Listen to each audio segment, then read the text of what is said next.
ఎక్కువ మంది పిల్లలు ఏమిటి, ఒక జాబ్ సంపాదించుకోవాలి అనేటువంటిదే కదా. మరి మీరు జాబ్ సంపాదించుకోవాలని అనుకునేటప్పుడు ఖచ్చితంగా మీకు గ్రేడ్స్ ఉండాలి. ఓకే.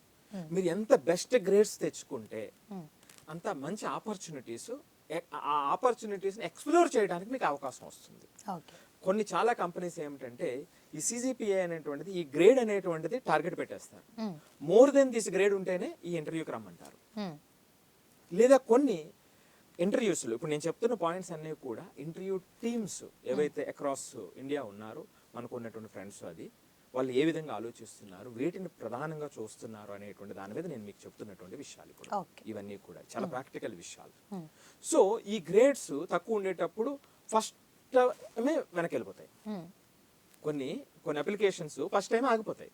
కరెక్ట్. సో కాబట్టి ఫస్ట్ పాయింట్ ఏమిటంటే గ్రేడ్స్ అండి. రైట్. లేదు నేనేదో ఆలోచన ఉంది, నీకు ఆలోచన ఉండటం కాదు, మీ ఆలోచన అందరికి, ప్రతి ఒక్కరికి ఉంటుంది, మీకు ఉంటుంది, నాకు ఉంటుంది, అందరికీ ఉంటుంది. ఆ ఆలోచన ఆచరణలో ఎంత వరకు ఉందనేటువంటిది ఇంపార్టెంట్. అది రిజల్ట్ ఎంత ఇస్తుంది అనేటువంటిదే సమాజం గుర్తిస్తుంది తప్ప నీకు ఎంత ఆలోచన ఉన్నా దానికి ఉపయోగం ఏమీ లేదు. చాలా మంది పిల్లలు ఏంటంటే నాకు ఆ ఆలోచన ఉంది, ఇది చేసేస్తాను, అది చేసేస్తాను అంటారు. ఇవంతా గాల్లో ఉంటాయి. అవును. నువ్వు అది రియాలిటీలోకి తీసుకొచ్చేంత వరకు దానికి విలువ లేదు అనేటువంటిది ప్రతి ఒక్కరు గమనించాల్సినటువంటిది. రైట్.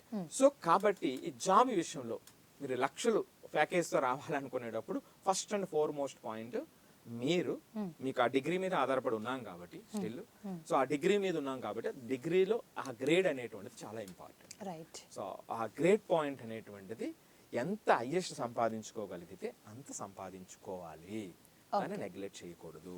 కానీ ఇప్పుడు మనం ఏంటంటే వాస్తవంలో ఏమవుతుందంటే ఈ రెస్పాన్సిబిలిటీ, ఇండిపెండెన్స్ తీసేసినటువంటి పిల్లలు first year, second year, third year గాలికి తిరిగేసి థర్డ్ ఇయర్ మధ్యలోనో ఫోర్త్ ఇయర్లోనో వీటి గురించి కష్టపడుతూ ఉంటారు.